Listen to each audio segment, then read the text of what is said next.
বিড়াল ক্রয় বিক্রয় করা সম্পর্কে একটা হাদিস আবু দাউদ, তিরমিজি, নাসাই সহ বিভিন্ন কিতাবে বর্ণিত হয়েছে।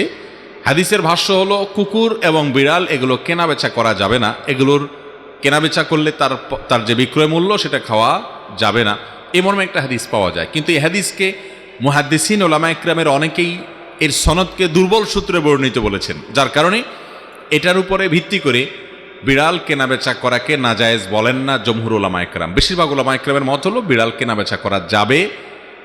যে হাদিসে নিষেধাজ্ঞা আছে সেটি বিশুদ্ধতার মানদণ্ডে উত্তীর্ণ নয়, প্রথম কথা। দ্বিতীয় কথা হলো, যদি নিষিদ্ধতার সে হাদিসকে সহি ধরেও হয়, তারপরেও সেটা মাকরু তানজিহি ধরা হবে বা অনুত্তম ধরা হবে। বিশেষ করে হয়তো এই জন্য বলা হয়েছে যে এটার মতো একটা সাধারণ জিনিস আবার কেনাবেচা হয়, কিন্তু যখন এটার পিছনে মানুষ পরিশ্রম করবে, অর্থ ব্যয় করবে, বিশেষ করে আজকাল যে সমস্ত বিড়াল পাওয়া যায়, দেখা যায় এগুলোতে অনেক প্রশিক্ষিত, অনেক উন্নত জাতের, অনেক পয়সা খরচ হয়। এমনকি যে কুকুরগুলো পাওয়া যায় অনেক সময় পাহারাদারের জন্য, শখের বসে পালন করা তো জায়েজ না ওইভাবে, কিন্তু পাহারাদারের জন্য প্রশিক্ষিত কুকুর পাওয়া যায়। তো এগুলোকে প্রশিক্ষণের জন্য, তারপরে উন্নত জাতের, তাদেরকে খাবার ইত্যাদি কারণে অনেক পয়সা খরচ হয়, এগুলো কেনাবেচা করা জায়েজ হবে ইনশাআল্লাহ।